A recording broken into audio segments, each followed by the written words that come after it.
Hey, what's going on, CoinOpTV subscribers? Robert Welkner here. In this video, I want to talk about the morning show episode 6, which is called The Pendulum Swings on Apple TV Plus. This video will have some spoilers. Now, I've been watching all these Apple TV Plus shows and doing some reviews, so if you guys are brand new, please subscribe and hit the bell icon and all that jazz. So I got my show notes over here on some of the bullet points. I want to talk about some of the main things going on in the episode here. So we get a continuation of where we left off with the last episode, where we find out what happens to Bradley and Corey, who ended up in the hotel in the last episode, and it turns out that Bradley actually slept over in Corey's apartment, what seems like a platonic thing. Corey, I think, just likes to be in control and in charge with every situation, so just having this little tidbit of thing with Bradley, I think, just kind of in his pocket makes him feel a little more satisfied. So anyway, the big news of the episode is they're addressing the Los Angeles fires. Now, I live in Los Angeles, and these Los Angeles wildfires are a thing.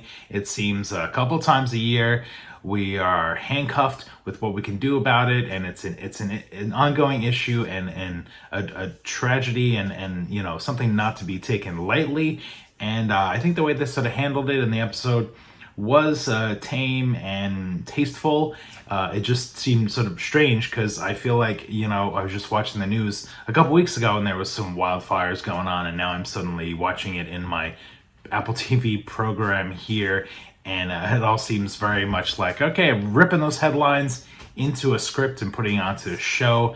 I guess that's the way the morning show is going to treat things. So anyway, we got some drama between Alex and Bradley. The whole team flies out from, I guess, New York to Los Angeles to cover the wildfires. I don't know, is that a thing? I don't really watch Good Morning America all that much. Do the news anchors, the lead anchors, fly out to California to cover things like wildfires or dramatic events if there's an earthquake or something? I don't really know. You'll have to let me know in the comments below if you watch Good Morning America, which, you know, I kind of feel like this show is patterned after. So a little bit of a blow up in the production room. Alex is still sort of mad that Bradley kind of really dug into that Mitch accuser interview from the prior week there, the last week of the show. So they're on thin ice, and we get to see some of that tension. Eventually, we kind of get to a few stories there where they're interviewing some people. There's a guy who rescued some animals, some dogs from the fires, and Alex has kind of a little bit of a mental breakdown on camera. She starts kind of welling up, tearing up, and coughing. She's trying to blame the fires and the smoke, and Bradley kind of tries to cover for her,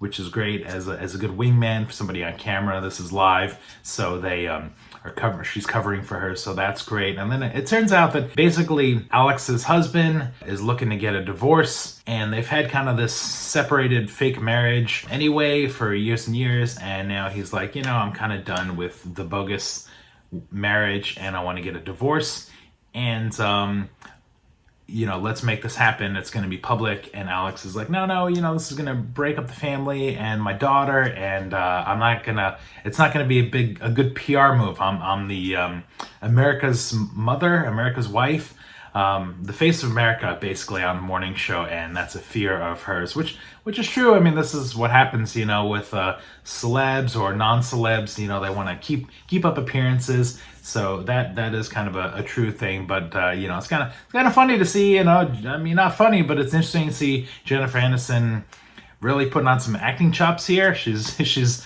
going all out on the morning show, and I give her props for that. I'm not really excited and digging everything about the morning show. In fact, it's one of my least favorite shows on Apple TV Plus so far. But I got to give Jennifer some props for you know, digging in there, diving in there. So we do get some little subplots with the weatherman and his fling and some other stuff. There's no Mitch in this episode. I don't know what's going on with Steve Carell's contract, if he could only appear in a handful of episodes or what, but I feel like they kind of should have spread out Mitch a little more, had him at least in every episode or something. I mean, Steve Carell is supposed to be one of the stars of the show now. He's been absent for 2 episodes, but we do get a little text message to Bradley at the end. He's like, hey, talk to me. I got some information I want to share. As far as, like, you know, the theme of the show, the Me Too stuff, I guess that's only really touched upon with the weatherman and his relationship with that little fling going on there. Sorry, I didn't write down that gal's name. She got promoted to be Bradley's assistant randomly, because that's the way the show goes. It just flies by super fast at lightning speed. So more bickering and confrontations between Alex and Bradley, but they finally sort of make up a little bit. I mean, there's a scene in Alex's trailer where she barfs, and Bradley's there to kind of comfort her and hold her hair back, and while she's barfing. And she's there's a little bit of a moment, and then a little later on in the show, Alex goes to kind of pseudo apologize to Bradley outside of her hotel there, and kind of give her a little bit of an idea what's going on. She sort of fesses up that she's going through this personal stuff with her husband and her ex, and they're potentially going to be divorced. And then a few minutes later, Bradley runs after her in cinematic fashion to let her know about her backstory, about her dad, and how he was an alcoholic, and he hit some kid or something being a drunk driver, and she kind of disowned him. Bradley still loves and cares for her dad, even though their relationship is sort of estranged. So this gives Alex some comfort. This was like probably the better moment of the show.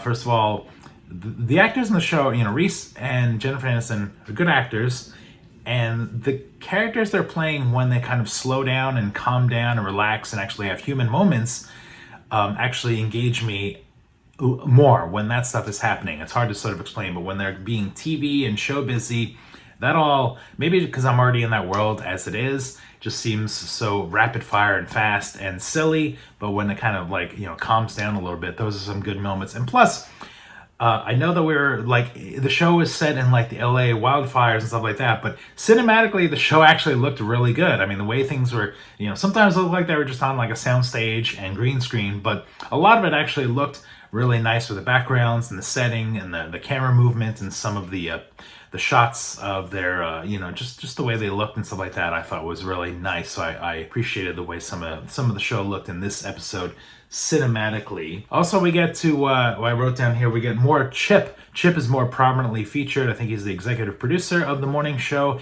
He's out for blood with, to try and get Corey promoted or, bypassed of Frank, who's kind of like the studio head, and actually greenlights a little bit of a story where Bradley is undermining some of Frank's clout in the industry. So we'll see how that goes. I'm actually starting to like Chip's character a little more. You can kind of see how pressure is upon him pretty much from everybody to make everybody happy and put on a show that's successful and popular, and there's a lot of pressure there to do that. So, props to Chip, who's becoming more of an interesting character, more of a fun character to watch on the show. So there you go. Just some thoughts on some of the bullet points and things going on in the morning show, episode 6. This episode was a little more fun, but it's still kind of rapid fire crazy, especially in the beginning episode. I like it in the second half when they kind of tone things down and we get to sort of the human moments, and that's kind of important. So I guess that's it for this video. Thanks a bunch for watching. Again, if you guys are brand new, please subscribe, leave some comments below. Let me know what you think of the morning show and and the other shows that are on Apple TV Plus for CoinOpTV. We'll see you guys next time.